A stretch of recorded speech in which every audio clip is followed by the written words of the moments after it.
to this edition of Optimal Talks. In this series of frank conversations, I will chat to a diverse range of security specialists and industry influencers to explore their opinions and ideas, picking apart some of the key issues we all face today. I hope you enjoy the next 30 minutes. If you do, leave us your thoughts and comments and spread the word. Thanks.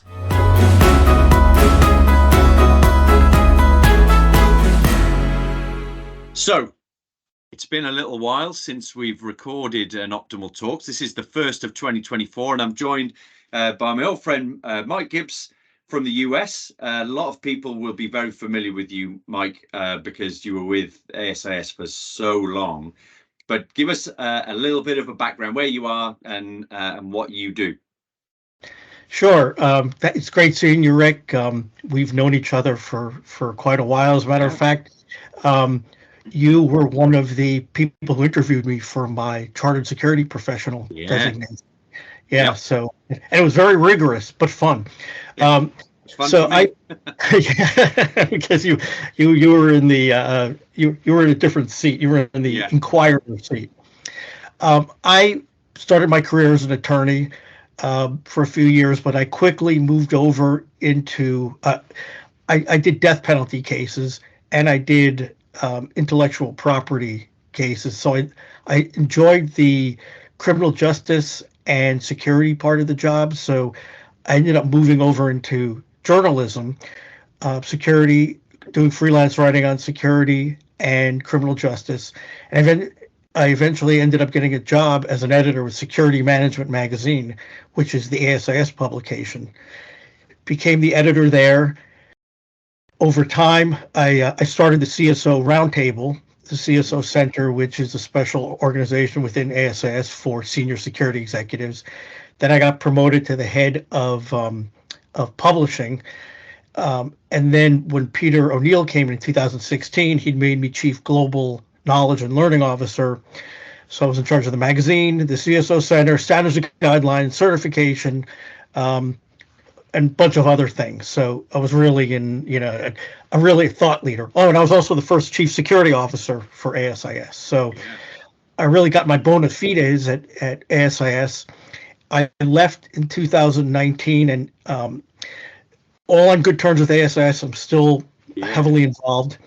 I started my own consultancy where I advise corporate security departments. I help security startups. I develop content for anyone who wants to assert security thought leadership. I also have my own brand of security thought leadership. I do research. I've done research for ASIS Foundation, for different institutes and universities on security. So I continue to marinate in the world of professional security, the industry, loss prevention, business continuity, crisis management, peripheral areas. I'm heavily into social media and disinformation and misinformation. I'm into AI and drones and other new technology and the convergence universe that you're well aware of. So that's a really that's a précis of what I've been doing. So I know it's one of the first Optimal Talks we did was with Frank Cannon, another chartered security professional you may know, and he has a mantra. His catchline is to stay curious. And I know he watches these, and he'll definitely be watching this one with you. So you are like the epitome of curiosity is your street, and that's why we're talking to you today. I mean, because usually these talks are not generally about security in terms of the practical application of security. They're about things in the periphery of security, but delivered by security professionals. And I've loved since 2020, 21, this series of editorials you put out where you go into your considerable black book and invite all those people to throw in to your content the top, I think it started top 20 threats for 2020, and it went to 21 for 21. And so we've just finished contributing, and I was very Honored to be invited to contribute to the 24 for 24. And I know you fit this into 1,000 words, right? But you're going to have to expand that when we start hitting 27 for 27. Yeah, or you'll be on one-liners.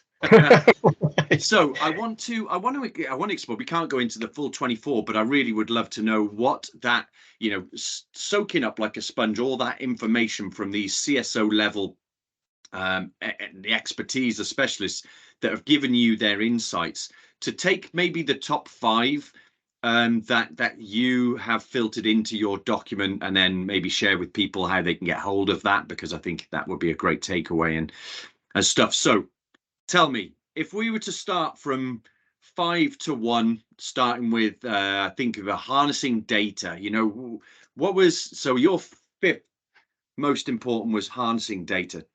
How did that come about? I've been doing a lot of work with both on the sort of supplier side and the user side on, you've heard of single pane of glass. That's one of the terms that's overused, where we're trying to collect data from different sources, pull them in from lots of different streams, not just video, social media, sensors, weather, anything, any kind of data that's pulled in, facial recognition, access control, even prop tech information, and to get an overall look at the security and sort of the risk profile of any organization. And there's so much information that's being produced, and there's so much information that's not being produced or not harnessed. I think, we're pulling in, millions of data points with access control and video and all these other things, social media flows pouring in, that what do you do with this data? People can't process this. It has to go, machine learning has to step in and make sense of it. And then, so we've been doing that, for the past few years, generating data, learning how to harness it. But no one's, well, not no one, but we're still at the point where we need to figure out the best use for data. And can we monetize data? Can we create efficiencies with data? So you may have access control systems all over the world, and you see, okay, here's data on how many times doors have been, left ajar or forced open, or people have snuck in behind tailgating or whatever. And you can get a look at, one property. You can, everything from a door to a property to a campus to your whole universe of buildings. And then you can get insights from that data, drawing it from, the door level all the way to the universal level. And so you can make changes to your real estate portfolio and say, hey, these doors are never used, right? So, or these doors are overused. So let's put additional security there. Let's put different sensors there, or even in some cases, let's put something that we can actually make some more money on. So everyone's coming in through this way. We could move guards from these doors to this door, so it's more efficient. We could put vending machines here, because now we've noticed that people are constantly going out to, there's no place to get, a drink or food. Yeah. They're going out these doors to go this place. Let's generate revenue. Now we didn't know that the traffic flow is going that way. Let's put vending machines here. Let's put a little cafeteria here, or let's put we can rent retail space out. Right, so right. That kind of that's just one example of the things that you can do with data. I know that one client of mine during COVID was tracking door openings and closings to tell whether people were back in the office. And what they were doing was, when they saw that days of the week that people were coming to the office, they worked with the local chamber of commerce to tell small businesses that were basically deserted at the point, oh, people are coming in Tuesdays to Thursdays.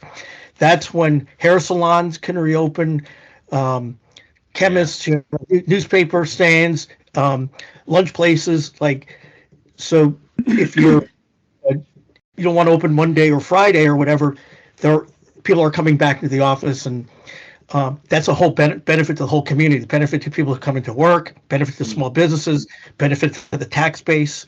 So that these are just a few ways in which companies can harness data for efficiencies, to improve security, to generate revenue, and to better society, really. Yeah.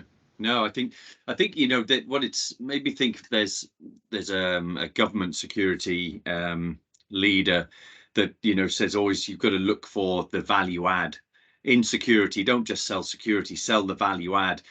You talk about the London Underground and putting blast-proof film onto windows on the Underground, and they weren't convinced that the cost versus the likelihood of it happening was balancing until he told them that you couldn't graffiti on this film, and then they're like, oh, okay, yeah, we'll have it then, because there's a value add. And I also had a client that was a very high-end retail, won't mention the name, but very high-end retail, and they're using the video analytics facial recognition in store to identify big spenders, and then they send the private shoppers along, say, hey, Mr. Gips, great to see you back. And then Mr. Gips thinks, oh, hey, this well-known world global store knows my name, they recognize me, I feel that makes me feel special, I'll go and spend a shed load of money. And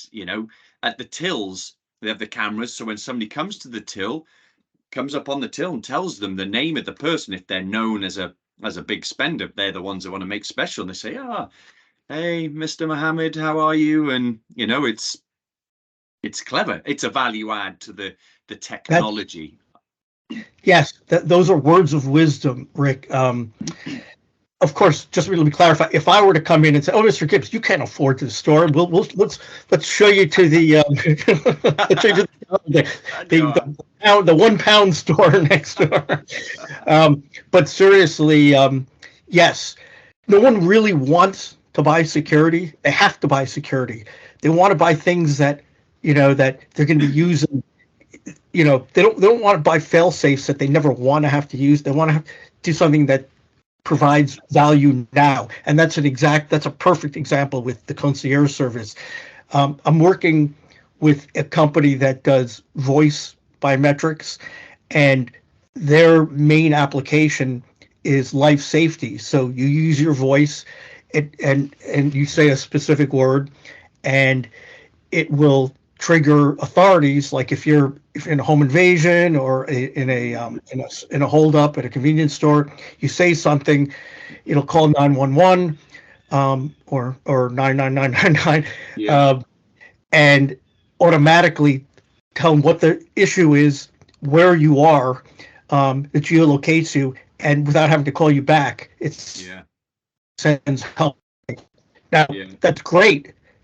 But no one really wants to use that, right? I mean, it's like, and they may never have to use it. However, to use your voice to get into a concierge service at a hotel, for example, say you walk through a door and you say a word, and you say Rick Mountfield, and it knows it's Michael Gips in the building, say, and then on the app you get your room number, you walk to your room, you say a word, the door opens, you walk into the room, and there's a big TV screen. It says, "Welcome, Mr. Gips."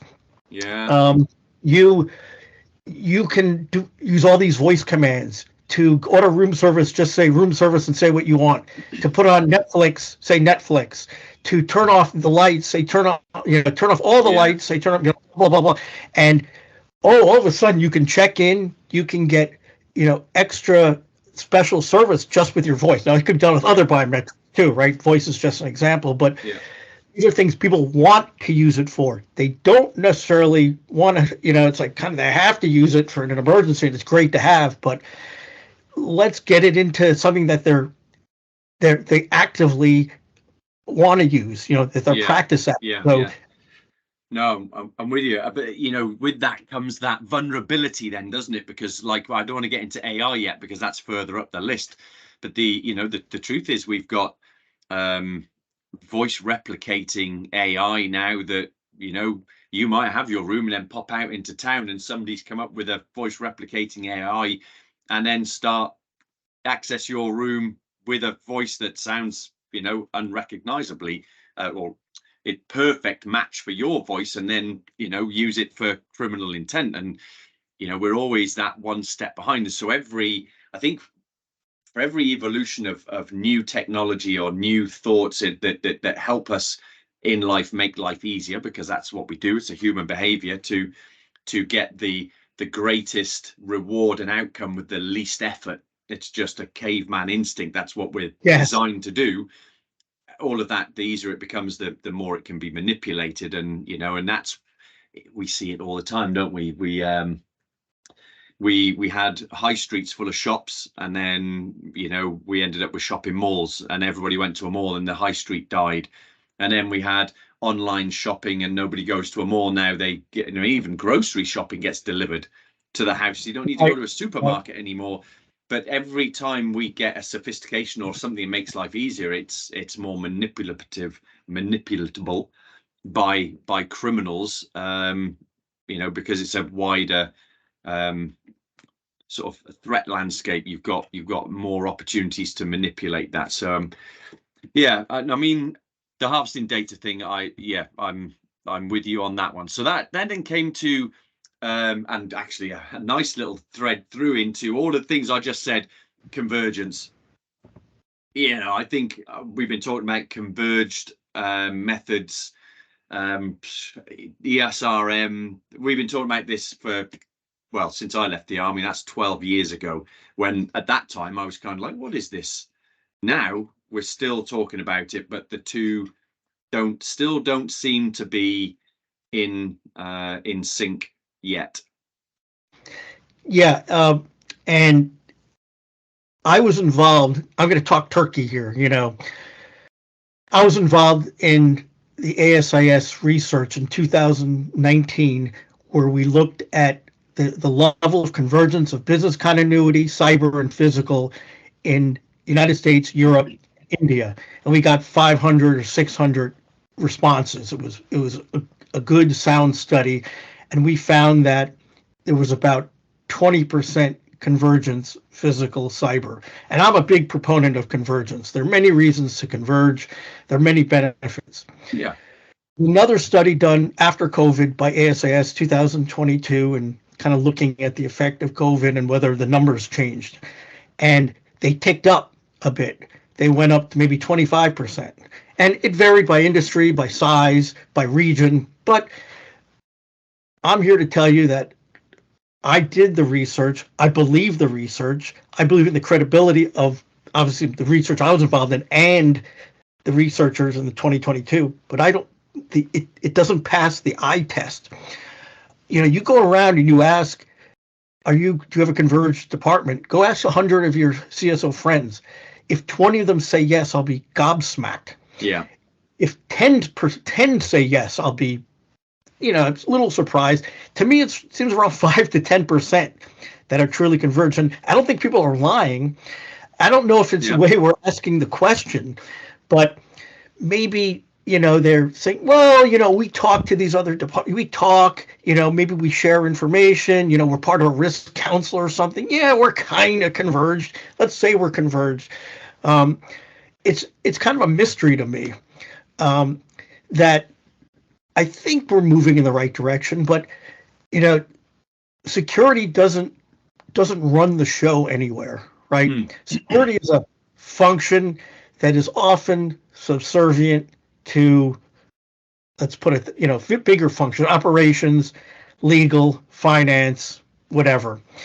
Security is not really calling the shots ever. You may have a CEO who comes from that background or is mindful, but that's more of the exception. So security can do whatever it wants and say, okay, we're going to converge, cyber and physical is converge. But if the board isn't behind it, if the leadership isn't behind it, if the company isn't behind it, it's not going to happen. And even if they are, if it happens, you get a new leadership, it gets torn right out. I've seen a lot of departments. I've seen security departments adopt ESRM. And ESRM or convergence are different. As a matter of fact, you asked me, you and Mike Bluestone were my inquisitors. Yep. You asked me the difference, I believe, between ESRM, convergence, and resilience. I was like, God, these guys are asking some tough questions, but I welcomed it because I was behind the ESRM program in ASIS. Anyway, I've seen these when they leave, they can't. Security people don't necessarily anoint their successors. It's like, and I'm just writing something else on this now for a different column where you may be my deputy. And I'm like, okay, you're going to be in charge after I leave. And sometimes it happens, but other times the company's going in a different direction, or the person that security reports to, they're like, no, we want security in a different direction, or we want it, we want somebody else. We want someone with a military background or a law enforcement background. So since security doesn't call the shots, the regime that they put in doesn't necessarily withstand, a couple of changes in management or a couple of changes in philosophy, because companies, reorganize and they refocus, pretty regularly, right? Yeah. So for convergence to work, it has to come from the top, and there has to be clear benefits, and there really has to be a good leader who shows that, who can show the value of it, has the respect of the CEO and the other members of the C-suite, and can make it work for the long term. So these are all factors that are kind of weigh or militate against, convergence happening or surviving. Even though I'm for it, even though I think the benefits far outweigh the negatives, it's not easy. And I don't think the 20-25% that we're seeing reflects, it doesn't pass the eye test. Now, I'm not questioning any of the numbers I said, but it's strange to me. It's sort of a paradox. Well, it definitely is a paradox, and the same as any security paradox. You spend money and then nothing's happening because there's no crime hitting you because you're protected adequately, or firewalls, or your cyber defenses. So nothing happens, and then somebody says, "Why are we spending all this money on security? Nothing ever happens," and then they cut it, and then they suffer the consequences. But I think my own personal view, and this is just from my own mulling things like this over in convergent sense, I see, obviously, cybersecurity is one of those things that everybody accepts. You've got to accept it's going to happen. You're inadvertent insider clicking on a hyperlink, and those that are purposefully doing it, breaking into the business. There's an insider threat in the personnel security aspect that can manipulate a cyber vector to commit that crime or espionage. You've got all of the general malware that's known, and the zero-day vulnerabilities that are not known, and they're going to come in through your systems at the back end. So we're trying to secure the back end of IoT connected devices. Now, that's a technical physical security measure that's trying to mitigate cyber. The point I'm making is we are trying to, maybe the best way to piggyback or to sell physical and personnel security is piggyback it onto cyber, because cyber is the sexy threat. People they pick their nose, they're listening for cyber. They don't want to hit a cyber threat. They feel fearful of a cyber threat. Whereas if you say, oh, you're going to have a marauding terrorist attack come through the building, you're not protected, or you're going to have protesters come in and they're like, yeah, it wouldn't happen to us. Yeah, it's not going to happen to us. Cyber, no one ever said that couldn't happen to us, right? Because they just don't understand it, and you fear what you don't understand. So when we suggest physical penetration testing, one of the things that we push is, we'll get into your building and we'll get onto a floor, and we have a data stick that we put next to an open USB port, because do you know what? There's easier ways to get into your computer system than actually hacking it from external, the other side of the world. Well, I can actually manipulate the people at the front desk, socially engineer them, get into the building and plug something in and deny service from inside your building. That's a physical problem. So security culture, personnel security, and people doing exactly that, but they have a pass to get in because they're employed by you. So you're not screening people effectively.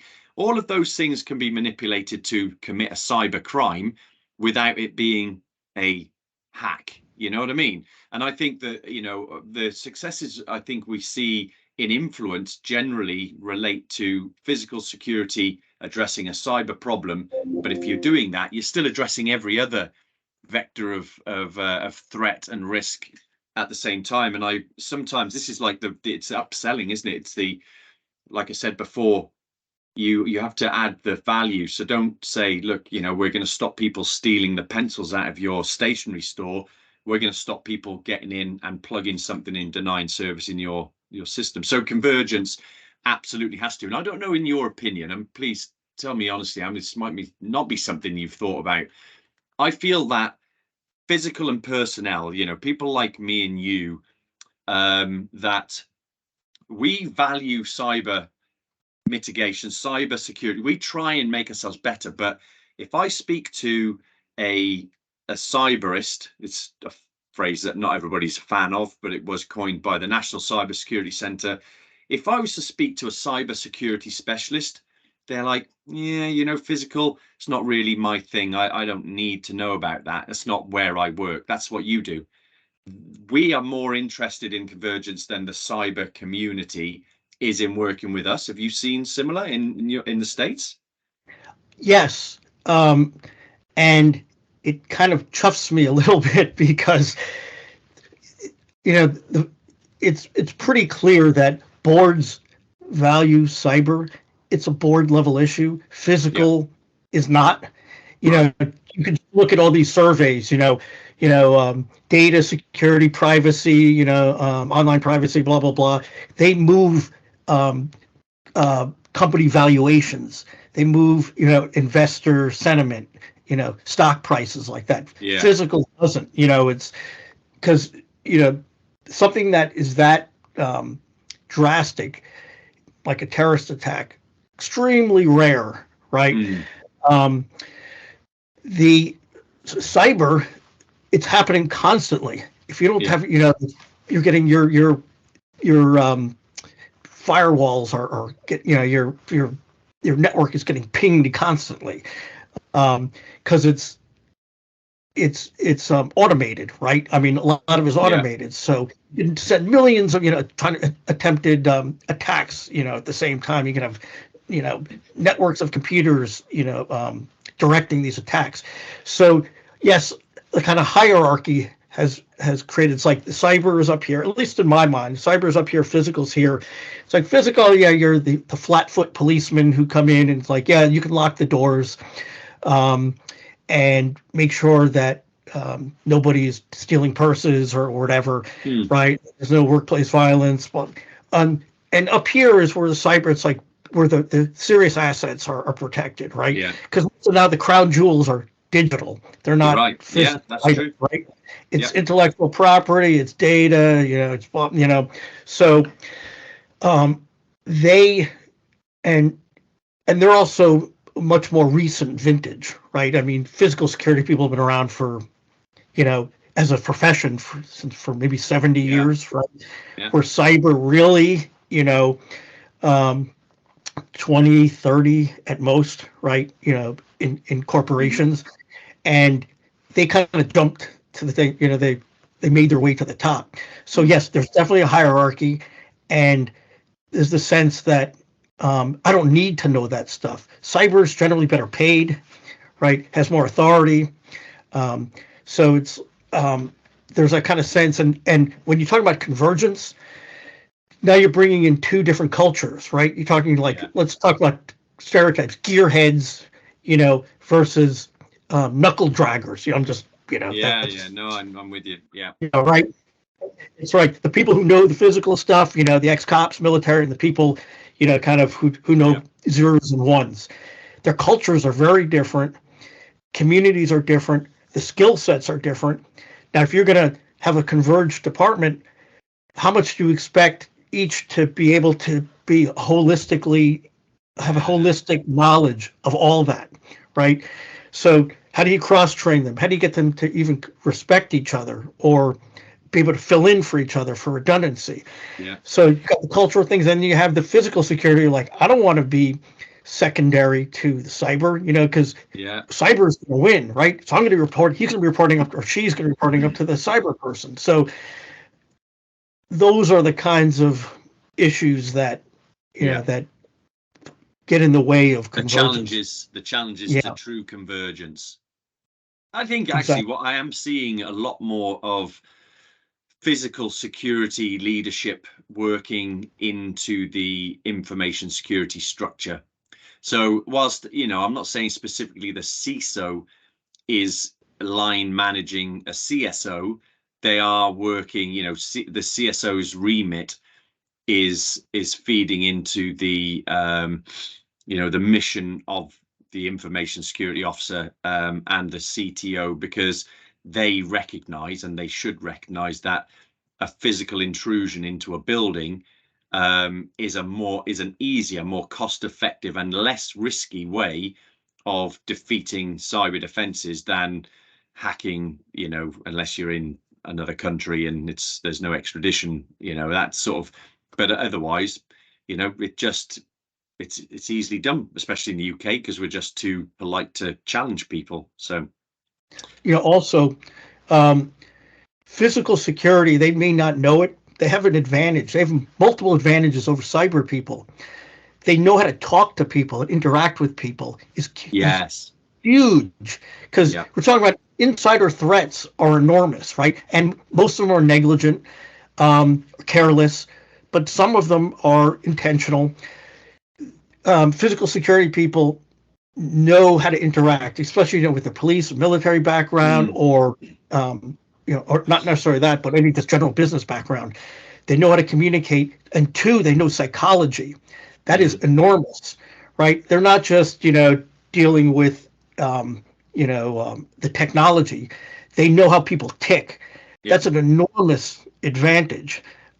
Psychology underlies crime in general, right? So if you master that aspect, or just have competence in that aspect, that's a major advantage that physical security people have, that they could bring to bear on with their staff and with other kinds of threats, be they cyber or physical. Yeah, no, I absolutely agree. So let me come to number 3 of your 24.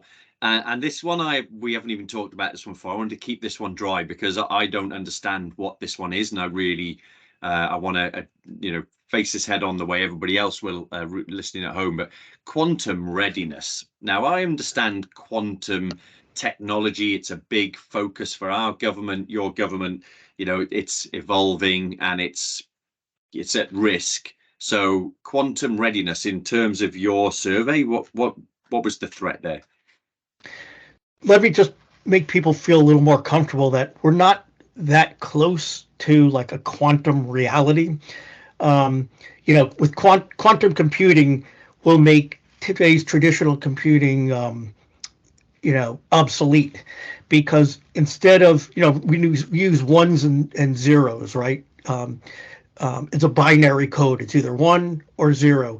Well, in quantum, it's the potential of 1 or 0. And I'm not saying that I've mastered this by any means. Anyone who's mastered quantum physics, that's 10 pay grades above me, or the way our society works is probably 10 pay grades below me. But it's so it's a possibility. So instead of it makes it infinitely more powerful, but infinitely more vulnerable, because the cryptographic keys that we use, the encryption, will be obsolete. So everything we use now to protect our data, will be easily compromised. And so when I say quantum readiness, saying we have to prepare to change, to upgrade our encryption algorithms and that'll have impact on a lot of things like, blockchain, for example. Blockchain, people say it's like, oh, blockchain is impermeable or whatever. Well, it's not. But I mean, it's good and it's strong, but it's based on cryptography, right? Yeah. But once that cryptography is useless or is able to be circumvented or broken, and that'll be child's play with quantum computing, then the current version of blockchain and everything that runs on blockchains will become useless. So quantum readiness is just, there's been proof that quantum computing works. There are very basic quantum computers. They're not, I think Google announced one, and there are other companies that are working with them. So it's not like in 2025 we're going to have, all of a sudden we're going to turn in our laptops and they're going to be, throw them away, and now quantum computing, it's still out in the future, probably 10 years maybe. But the time NIST, the National Institute of Standards and Technology in the U.S., way back in 2016, they started asking for the creation or input into new algorithms that could withstand attack by quantum computers. And last year, I think it was last year, 2023 or maybe late 2022, NIST released either 3 or 4 algorithms to a draft standard for an algorithm that could withstand quantum attacks. So it's at this point now when we start building, people are putting, like, companies are putting in large systems, right? They're moving to the cloud, enterprise level software and things like that.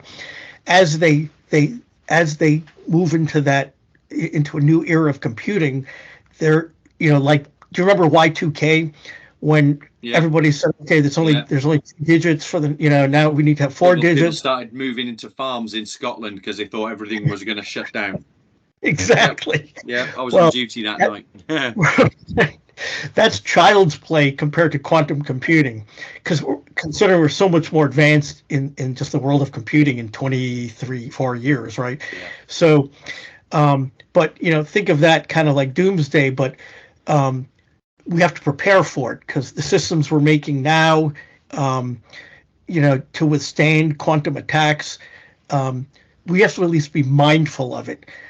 So these are things that a couple of our experts brought up and that I'm particularly interested in, that while no one's switching to quantum computing tomorrow, they're, especially for like big software installations, integrations for enterprise-wide networks, it's time to have your IT people, your IT security people, start preparing for a quantum or a post-quantum world. So that's what that's all about. I swear to God, the fact we get maybe 100 years on this planet is for this reason. Because if you'd have talked about this to my grandfather, his head would have exploded. He remembers telephones being first telephone put in the house.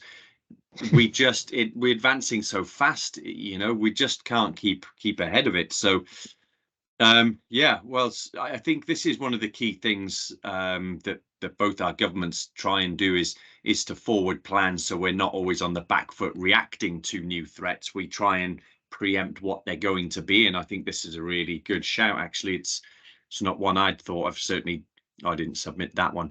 Does bring us to number 2, which was artificial intelligence. Now, a lot of debate around that. Are we talking real artificial intelligence singularity threats like that unlikely but devastating eradicate the human race, or are we talking about manipulation of LLMs and new crimes that can be committed using this technology? Yeah, I'm not willing to go to Skynet, and Terminator. No. But, right.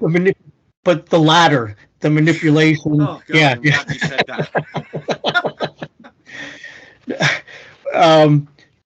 That make the list next year. Yeah, With, let's hope not. Yeah. But you know, I don't know if I haven't seen anything sort of take the security community by storm um, recently so effectively or so overwhelmingly as generative AI.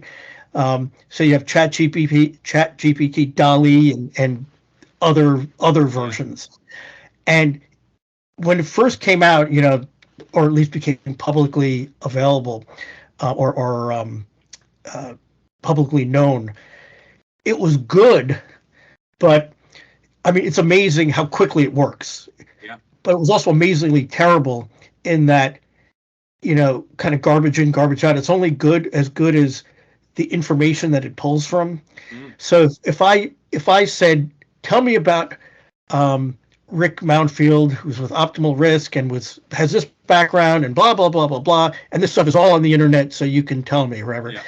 And it would say Rick Mountfield was the head of the Security Institute, blah blah blah, with Optimal Risk, has a background. He also he was a leading cricketer for blah blah blah. He scored. He was on Arsenal and was a leading goal scorer in 1985, and he's written books on advanced quantum physics, and it's like it makes up stuff, right? But within 3 or 4 iterations, it's already a lot better. It's learning.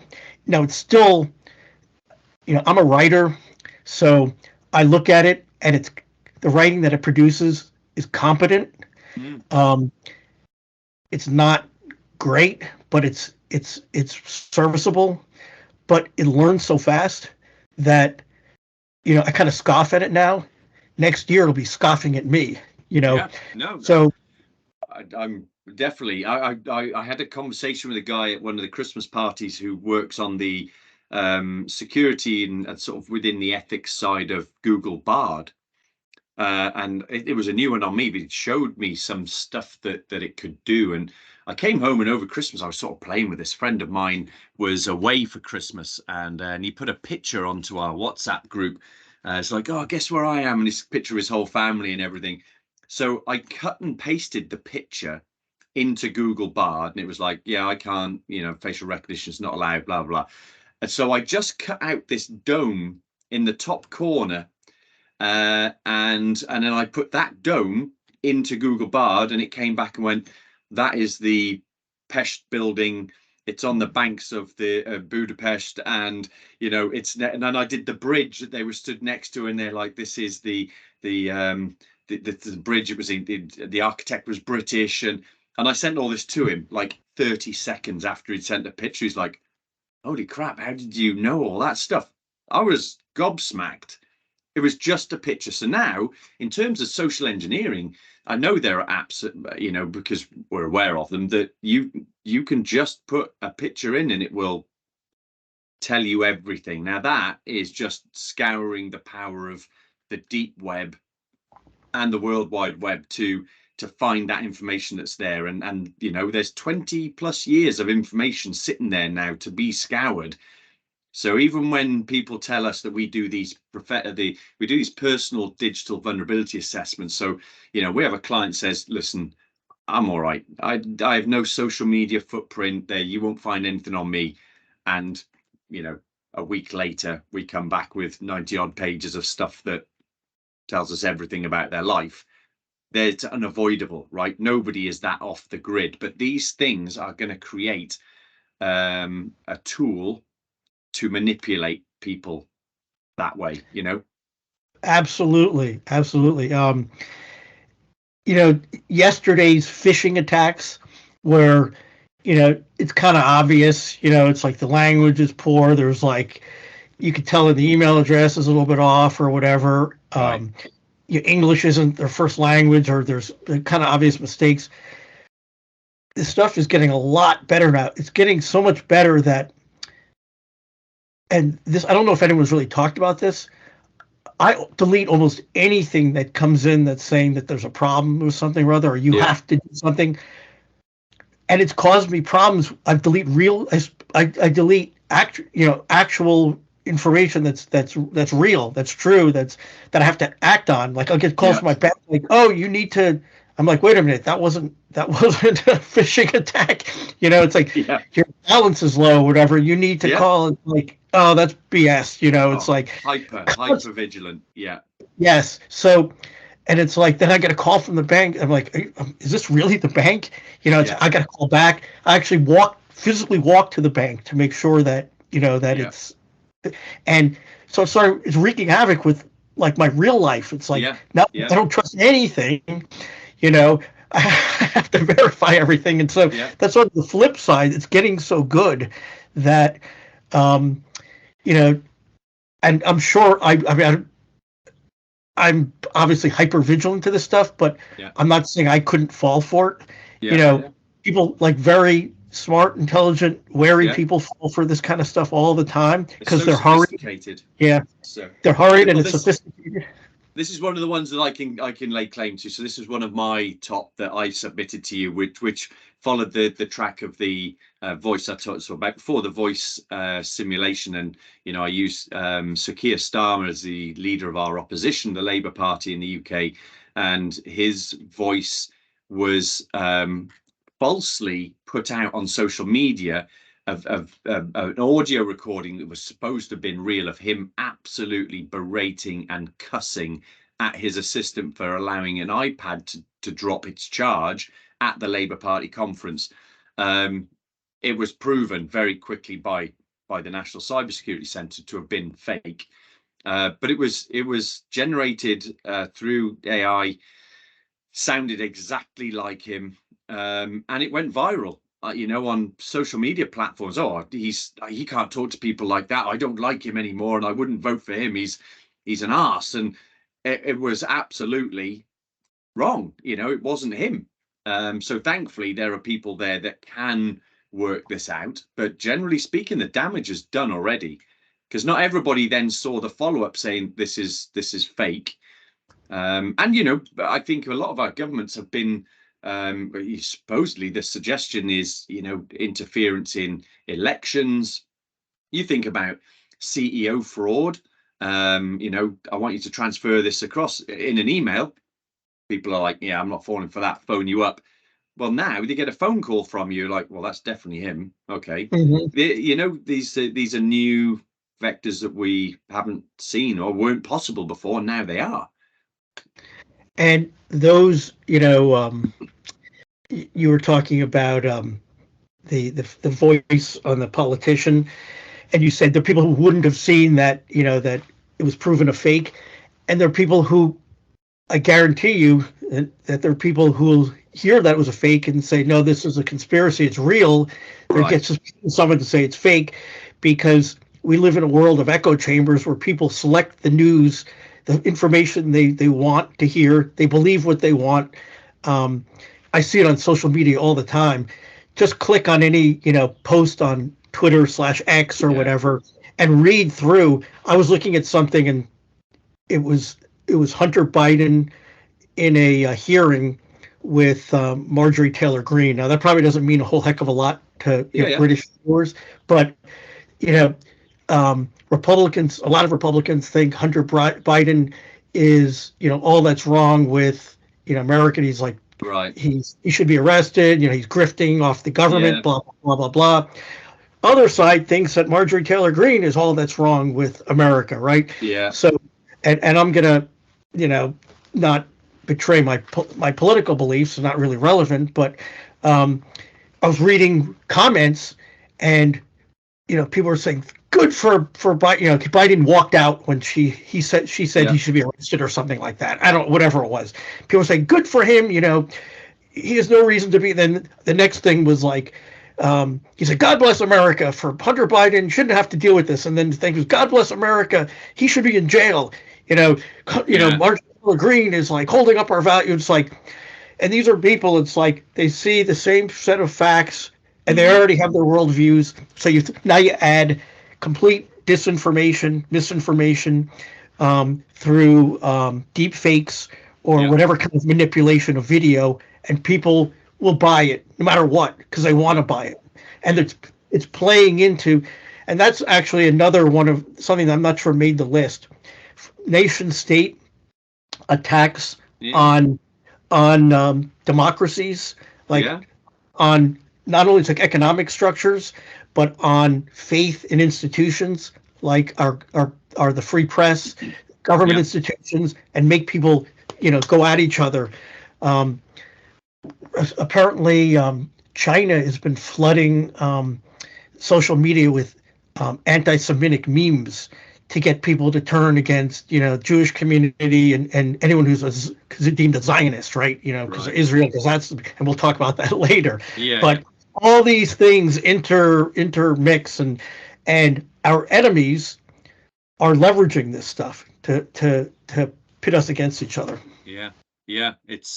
It's a surreptitious war, and this misinformation is a big threat. I think that really is really obvious to see if you read any of the stuff around what was number one on your list, which is the the horrific situation in Gaza, and it's polarizing. Obviously, any war is polarizing, and in a war, it's the innocent people that suffer the most, and on both sides, people have suffered, and I see. So it's the geopolitical aspect, I guess, of number one on your list. The biggest threat concern for 24 is how the Israel-Hamas conflict pans out, I guess. So what's the thoughts that people have around that? Right. So first of all, it destabilizes the whole region. Yeah. You have a pretty widely unpopular in the world and pretty unpopular in his own country, premier in Benjamin Netanyahu, but just holding on by a thread. You had the historic Abraham Accords where you got more and more countries, recognizing Israel. You've got Iran as an actor that wants to destabilize the region, get control of shipping lanes, avowed enemy of Israel, and is using proxies to attack Israel and attack anyone who's seen to be an ally of Israel.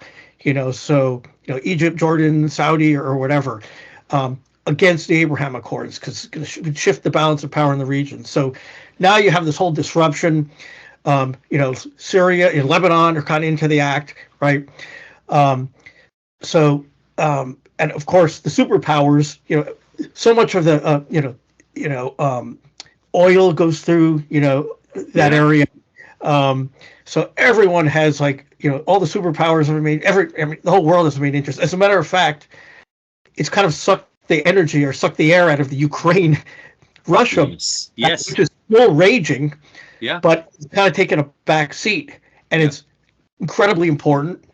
The thing, at least around the world, you don't really see with Ukraine and Russia like a standoff between Ukrainians and Russians in different countries around the world, but you do see a standoff everywhere between people pro-Palestinian, pro-Hamas / anti-Israel, and pro-Israel / Jewish / Zionist, or whatever you want to call it, all over the place.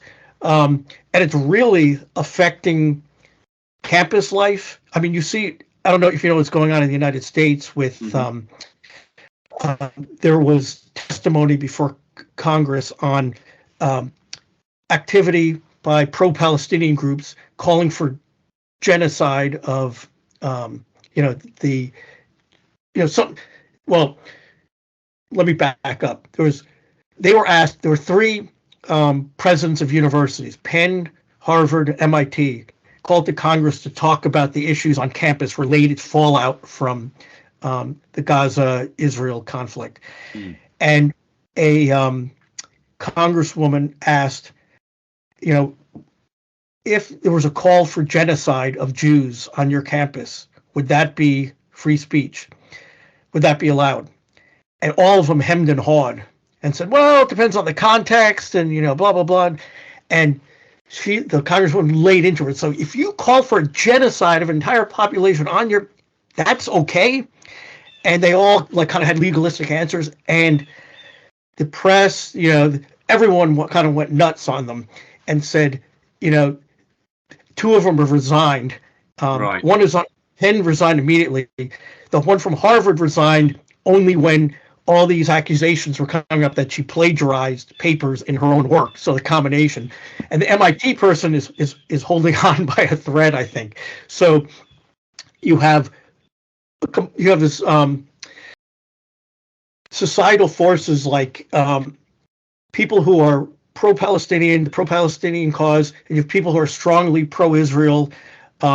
And then you have the conflation of anti-Semitism with anti-Zionism. Yeah. And sometimes they're the same, sometimes they're different, and it's very, very complicated, and it's nuanced. And it's use of the term Palestine from the river to the sea, where Zionists or Jews and other people see that as meaning the eradication of Israel. But this stuff is all over the place. It's affecting life. I mean, you have protests. I know there were large protests in London, pro-Palestinian, but I think there were pro-Israel protests as well. Gatherings, and it's really like tearing at the fabric of life. I mean, we have friends who, I know people who are Jews who are pro-Palestine, and Jews who are Jews who are pro-Israel, who don't speak to each other. So it crosses religious lines. Absolutely.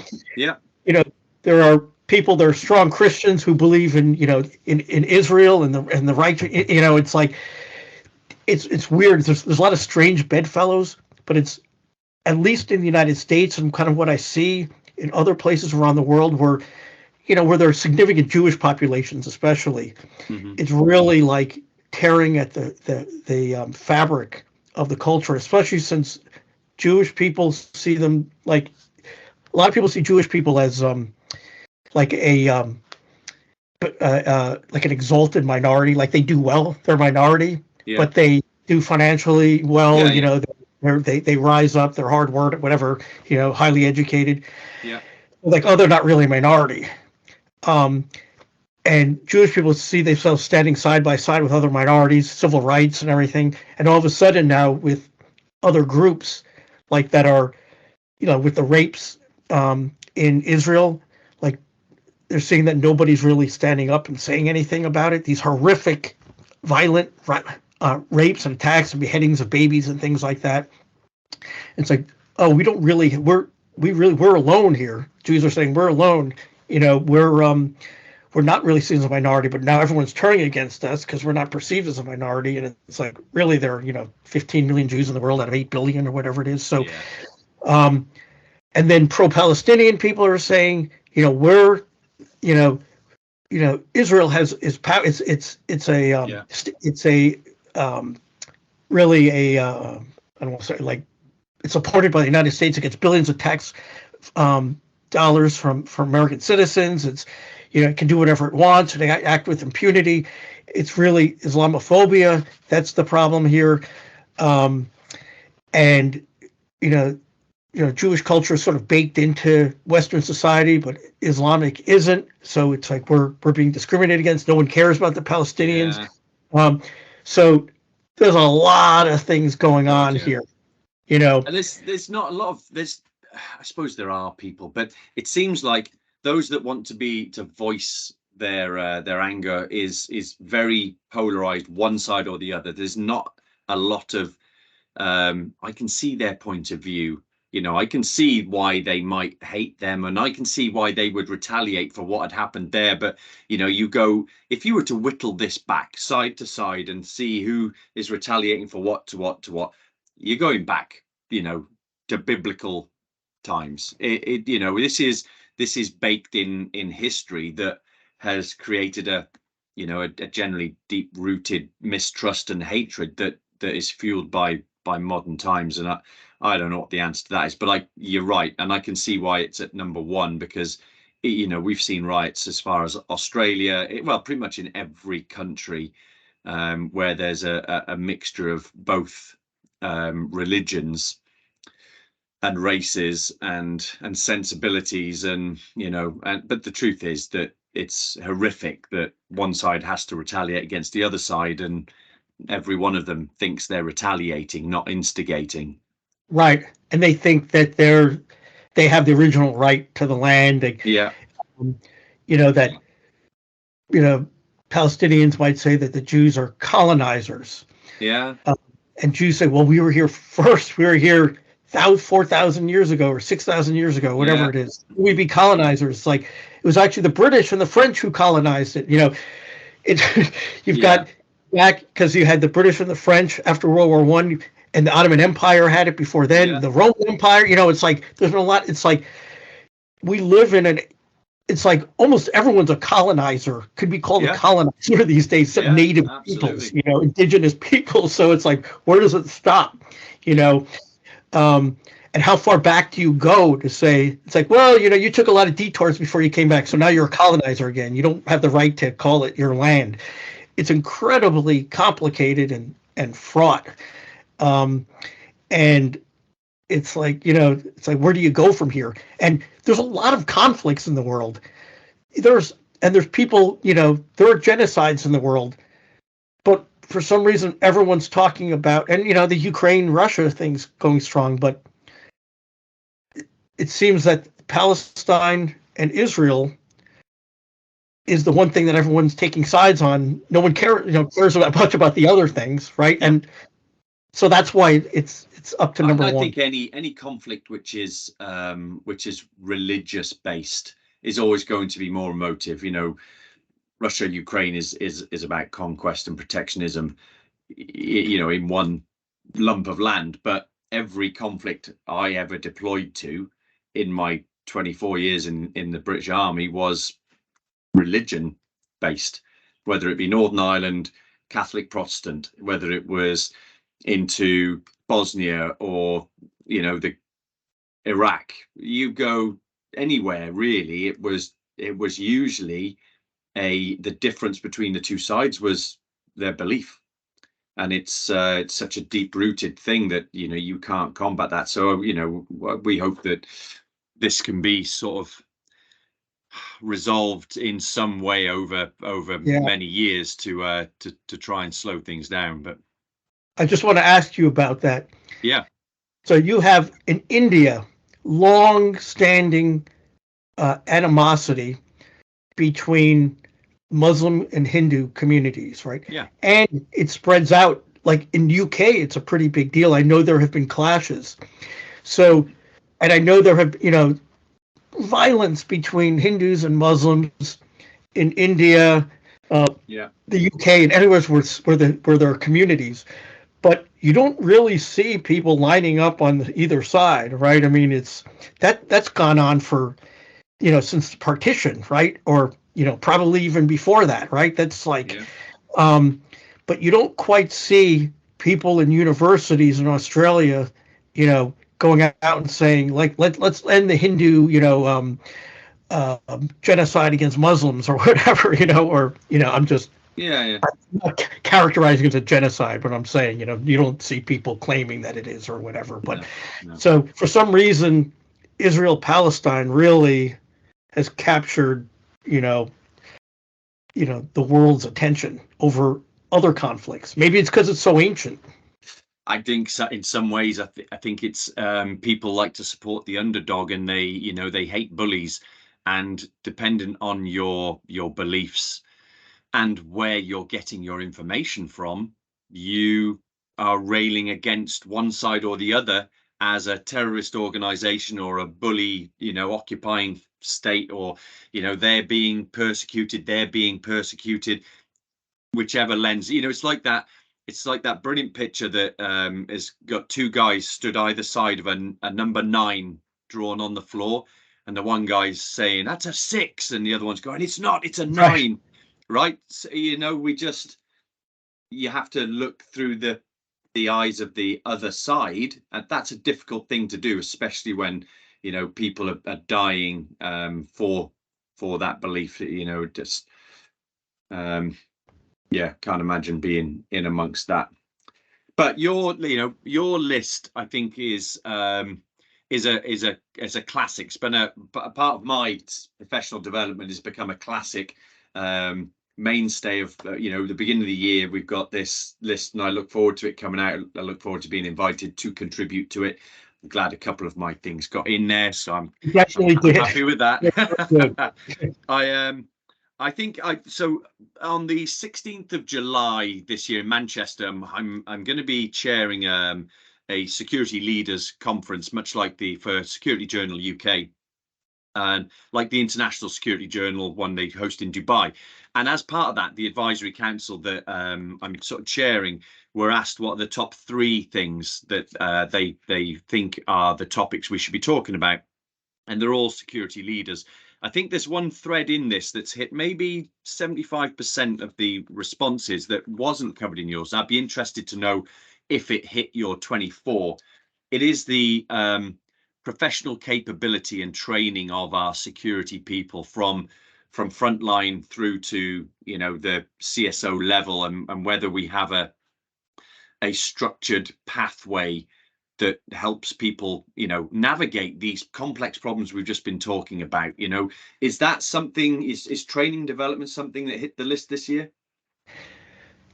I'm trying to remember if it's this. It was definitely on last year's list. Yeah. And especially in the context of in the United States and elsewhere. I know Canada and some other countries. I'm not sure about the UK, but in the context of defunding police movements and sort of moving towards community justice rather than formal police departments. Yeah. And with the defunding and the retirement of a lot of folks and quitting, less police coverage, security having to cover traditional police roles, filling in, and having the capacity or having the ability to do that and getting that training, getting them up to speed. So, and that's just one part of, yes, getting a new generation of security people trained up in new skills that they'll need, in a society that's becoming, automated, getting more complex. The threat, the threat vectors are coming from everywhere. So yes, and it's definitely, there's a lot of things that could have made the list. Cyber threat can make a list, every year. Just general cyber can make the list every year, but we want to take sort of more nuanced things that have kind of surged up. So like training, yes. If it didn't make the list last year, this year it was definitely on last year, and it is an issue, right? When you've got 5 years worth, you're going to need to do the top 5 of 5. Yes. If you do that, I'm claiming that. It was my idea. I gave it. Everybody heard it. You can. Yeah, I'll give you all the royalties. Listen, Mike, it's been brilliant. I mean, we've gone way over what we talked about, 45 minutes, but I think people will be glued into this. Thanks very much. If people want to get a hold of your research or get in touch with you, how do they do it? What's your email address? You can go to mike@gipsinsights.com. And you can also check out my website and contact me there. You can get it through michaelgips.com. And I love your feedback and opportunity to work together or to just chat. Yeah, brilliant. And I'll be over probably in the spring. I'll drop you a line when I'm coming over to do a bit of work over in your neck of the woods. So I'll drop you a line and we'll go for a beer. Absolutely, I look forward to it. All right, thanks a lot, Mike. If you've got any feedback listening to this and there's topics, or in fact you have something that you would like to discuss and it would be of interest to other people, you think, then drop me a line. Always looking for new and interesting speakers. And we release these every 2 weeks, and look forward to the next one after, which is going to be with Nadim Iqbal, who is out of Saudi Arabia at the moment, working with the NEOM project and talking about educating across borders, and pretty much touches on the thing I was speaking about last. How do we create standards and so on? So we look forward to that one. But for now, Mike Gips, thank you very much.